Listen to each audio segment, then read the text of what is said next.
Good morning, students. How are you all?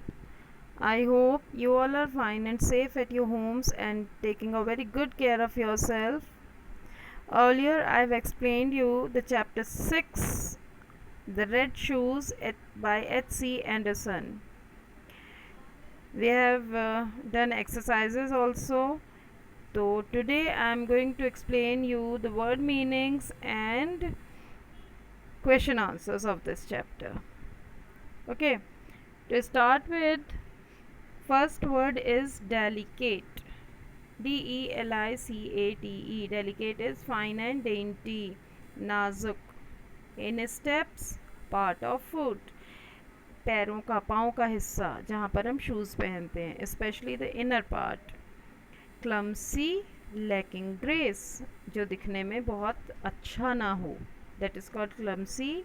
Intended, meant, इरादा. Compassion, पिटी, तरस. क्लर्गीमैन, priest, जो church में जो केयर टेकर्स होते हैं या हम कहें जो सारे रिचुअल्स परफॉर्म कराते हैं, जिसको हिंदी में हम कहेंगे पादरी, is called क्लर्गीमैन.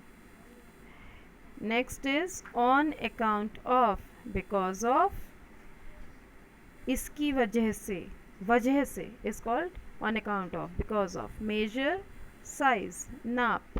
B confirmed, took part in religious ceremony, ये होता है religious ceremony. Clear? Took part in religious ceremony means धार्मिक कार्यक्रमों में भाग लेना, is called be confirmed. Becoming, beautiful, सुंदर. सेक्रेमेंट, सेक्रेड राइट मीन्स कुछ धार्मिक आयोजन, is called sacred right. Obliged, forced, यहाँ पर कॉन्टेक्स्ट के अकॉर्डिंग किसी से ज़बरदस्ती कुछ कराना, ज़बरदस्ती, forcibly, is called obliged. Okay,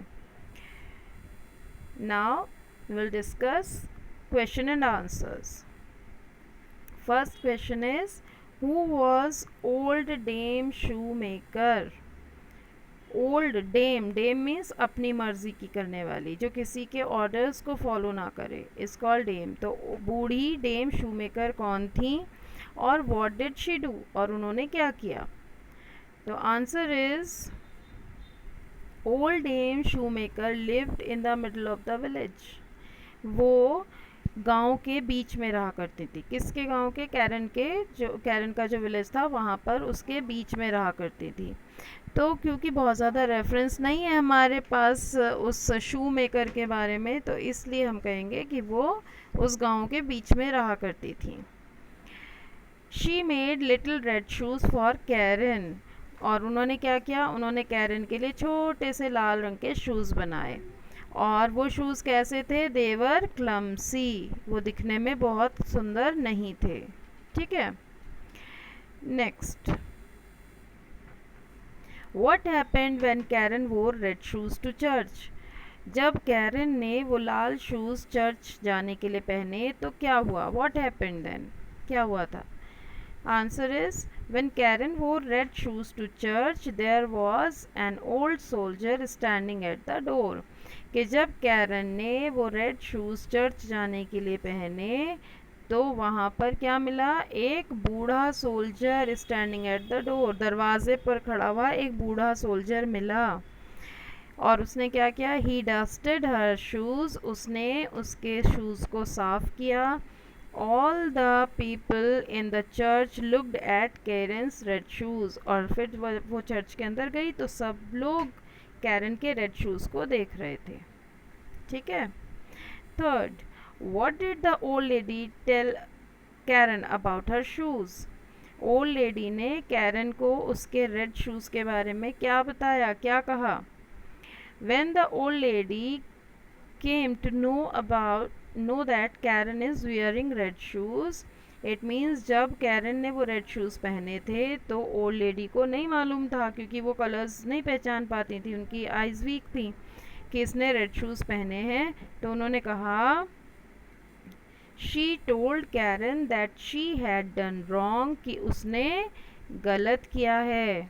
She had done wrong and she would not wear them again in future, और आगे कभी भी वो उन शूज़ को नहीं पहनेगी. Okay, next, fourth question. What happened when Karen sat in the carriage? जब कैरन कैरियज में, उस गाड़ी में बैठी तो क्या हुआ? हैपन मीन्स होना. क्या हुआ था? When Karen sat in the carriage, जब वो कैरियज में बैठी, her feet continued to dance. उसके पैर जो थे वो डांस करते रहे, वो रुके नहीं. And she trod on the old lady, और वो ओल्ड लेडी के पैरों के ऊपर चढ़ गई, मीन्स उनके पैरों को उसने चोट पहुंचाई. Fifth, how do we know that Karen loved her red shoes? हमें कैसे पता लगता है कि कैरन को उसके रेड शूज़ बहुत प्यारे थे, वो उनको बहुत ज़्यादा चाहती थी.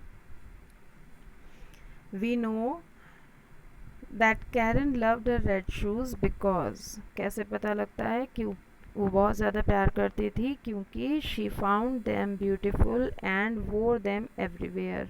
वो उसको बहुत सुंदर लगते थे और वो उनको हर जगह पहन कर जाती थी. Everywhere.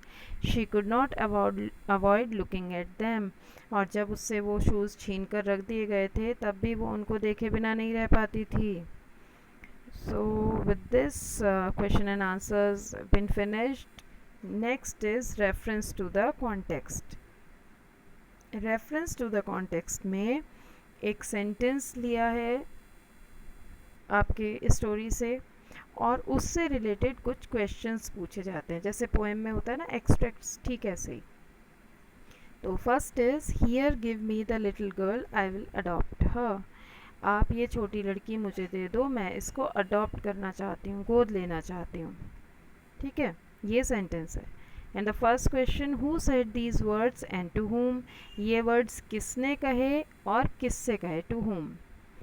Answer, the old lady said these words. बूढ़ी औरत ने ये वर्ड्स कहे. और किससे कहे? To the clergyman. जब इस छोटी लड़की की मदर की डेथ हो गई थी तब इस ओल्ड लेडी ने इसको देखा था और उनको ये बच्ची अच्छी लगी थी, तो इसलिए उन्होंने क्लर्की मैन से कहा कि आप ये लड़की को मुझे दे दो, मैं इसको अडॉप्ट कर लूँगी. Second, who was the little girl? वो लिटिल गर्ल कौन थी? And what did she believe? और उसको किस चीज़ पर यकीन था, किस बात पर यकीन करती थी वो? The little girl was Karen, उसका नाम कैरन था. और she believe that all the good things were happened because of the red shoes. और उसको यकीन था, बिलीव था, वो मानती थी कि जो भी अच्छी चीज़ें उसके साथ हो रही हैं वो सब उन रेड शूज़ की वजह से हो रही हैं. Okay. And third question is, what did the little girl get after she was adopted? जब उसको अडॉप्ट कर लिया गया तो उसको क्या क्या चीज़ें मिली उस लिटिल गर्ल को? After she was adopted she got new clothes and shoes. जब उसको अडॉप्ट कर लिया गया तो उसे नए कपड़े मिले और शूज़ भी मिले, नए शूज़ भी मिले. Next, second is, see what beautiful dancing shoes. ये है हमारा सेकेंड सेंटेंस कि देखो कितने सुंदर डांसिंग शूज़ हैं. फर्स्ट क्वेश्चन है, who said these words and to whom? ये वर्ड्स किसने कहे और किससे कहे? Answer is the old soldier said this to everyone present there. तो जब वो चर्च में पहन कर गई थी ना कैरन, तो उस जो गेट पर सोल्जर खड़ा हुआ था उसने ये बात कही थी कि देखो कितने सुंदर डांसिंग शूज़ हैं. और ये बात उन्होंने वहाँ पर जितने भी लोग थे सबसे कही थी. अब सेकंड है, डिस्क्राइब द शूज़. उन शूज़ के बारे में बताओ. The shoes were red made of patent leather. Shoes जो हैं वो पेटेंट लेदर से बने हुए हैं और देखने में रेड कलर के हैं. Third, were these shoes really dancing shoes? क्या ये, I think this has been repeated, क्या वो डांसिंग शूज़ रियली में डांसिंग शूज़ थे? और why do you think so? आपको ऐसा क्यों लगता है, आप ऐसा क्यों सोचते हो? आंसर है यस, दो shoes were really dancing shoes. हाँ, वो शूज़ सच में डांसिंग शूज़ थे, बिकॉज क्योंकि व्हेन शी वोर them she could not stop dancing. जब उस कैरन ने उन शूज़ को पहना तो वो डांस करना नहीं रोक पाई। With this, our chapter has been completed, and we'll meet in next class.